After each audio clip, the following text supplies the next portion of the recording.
Hey there, welcome to your daily lower body stretching routine. We're going to start with our toes and ankles and work our way up into the hips. As we continue through these workouts, each one is going to be held for 30 or 45 seconds depending on what you're comfortable with.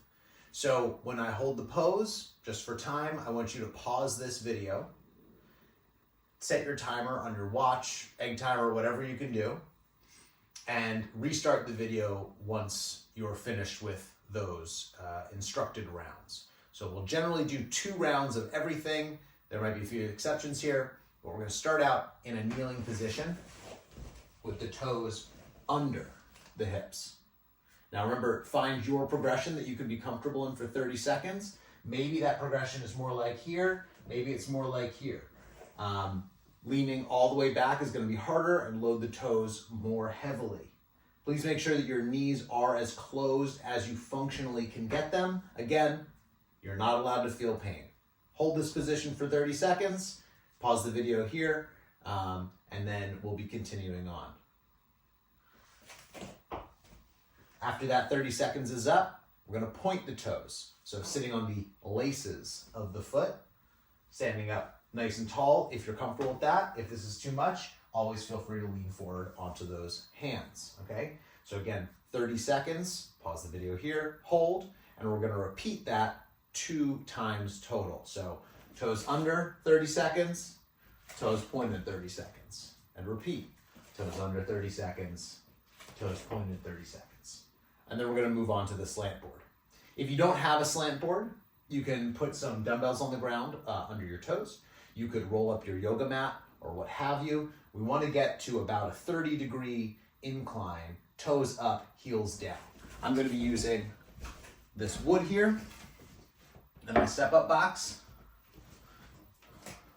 And we're going to start out just like with the other exercise, 30 seconds in a standing position.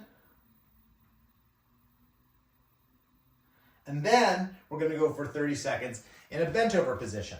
Make sure that in both of these, you're really focused on locking the knees out and squeezing the quads as tight as possible.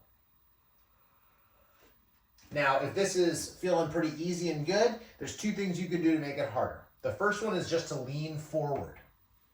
Now, if you can't get a full touchdown, that's okay. You can put a chair down right in front of yourself here so you have a little something to hold on to and you're not dealing with the full weight of your upper body.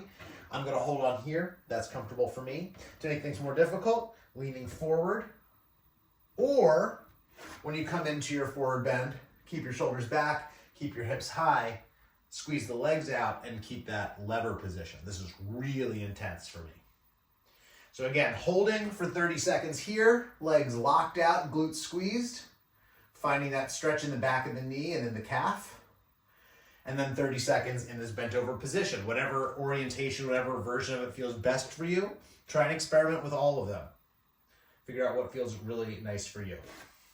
And then again, 30 seconds here, one more time. 30 seconds here, one more time. Okay, you could also go for a full bend over if that's comfortable for you, but certainly don't have to get to it today. All right, so again, 2 of each style there, standing and bent over, 30 seconds each time. Now we're gonna move on to quads. So this is probably the most intense stretch, and it's very important that you have a pad on the ground.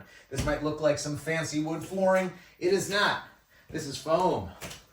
So I'm going to put my knee right up near the wall. Now, being right on the wall is going to be much higher intensity than if your knee is about 5 or so inches away from the wall. Pick whatever feels good. Experiment with everything. Now, the full position I'm going to show you on the left leg first. The first position I want you to try and get to with great care is to get that foot into position by your right shoulder. Now from here, you've probably going to get a great squeeze, or a great stretch, I should say, in the quad, especially if you're squeezing your glutes on that left leg in this case. So you can move yourself forward into the stretch, lunging forward, squeezing the glutes, squeezing the abs. We're thinking more of cat position than of cow position. So round that back, squeeze those abs, squeeze those glutes, really lock in. 30 seconds here, actively squeezing, and then you'll switch to the other side. 30 seconds here, actively squeezing. If this becomes too easy, nice simple fix. So of course we mentioned bringing the knee closer to the wall. That's a great place to start. If that's still too intense, all you gotta do is tuck your toes against the wall. That effectively moves the wall closer to your knee rather than your knee closer to the wall. And then, of course, if you want to combine those two, you can get even more intensity. So move the knee back first, and then tuck the toes, squeeze the glutes, hold for 30 seconds. Okay? We're going to do 2 rounds of 30 seconds on each side. So again, please pause the video, complete your 2 rounds of 30 seconds, follow your timer, and you're welcome to get out earlier if you need to, or like I said earlier in the video, you can go a little longer, go for 45 seconds if you're feeling like you've worked up and earned that extra time. Now, the last 2 are for hip open and hip close, as I like to think about them, or external rotation and internal rotation. So I'll start with a pair of dumbbells, nothing too heavy, 5 to 10 pounds is all you need. We're gonna sit with our feet matchbooked in front of us, butterfly wings on our knees, or butterfly position on our knees. Heck, go ahead and put some butterfly wings on your knees. Don't hurt any butterflies in the process. Dumbbells on the knees, shoulders back against the wall. You don't need to go totally crazy trying to be as regal as possible here. It's okay to have a little slouch, relax into the wall. Actively use the muscles of your legs to open the knees, and we hold here, actively spreading for 30 seconds. If you want to go longer, go longer. If you want to, when you're done with your stretching, with your 2 rounds, remember it's 2 rounds of 30 or 45 seconds, you can also add in a couple of little groin flies, which sounds like a really gross arthropod, groin flies. We'll come up with a better name later.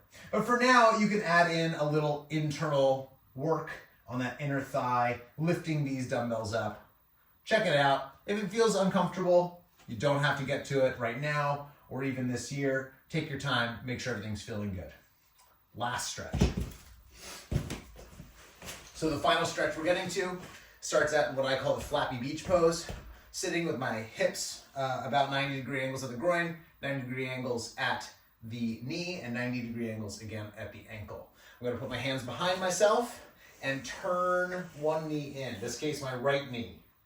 Now I'm keeping my toes pulled up toward my knee to help support the knee joint. If you're finding that as you shift from one side to the other and there's some clunking and weird joint stabilization issues in your knee, keep your toes pulled up. It should help with some of those issues. So rotate in, get that knee all the way to the ground. Nice tall regal pose, and turn your back shoulder. I've got my right foot in front, so I'm going to turn my left shoulder toward that right foot.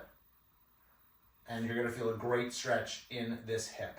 Again, if you need to progress this, simply get on your toes at the start and keep that angle nice and high and turn. Okay? Another simple spot that might be decreasing the difficulty of this stretch is if your knee is not 90 degrees but sub 90 degrees, this stretch will be much less effective. In some cases, that might just be the right progression for you. So if everything feels so intense, you can't find a position that doesn't make you breathless, go ahead, try it again with your knees a little bit tighter. You can also bring that groin a little bit tighter, that angle at the hips a little bit tighter, and that should help reduce any of the undue traction through these stretches. Again, nice and tall, turning the back shoulder toward the front foot. Big old stretch. 30 seconds each side, 45 seconds each side, whatever progression you might find yourself on, that is for you to discover and decide. Start easy, work your way up over time, get 2 on each side like everything else, and have yourself a great day. Great job.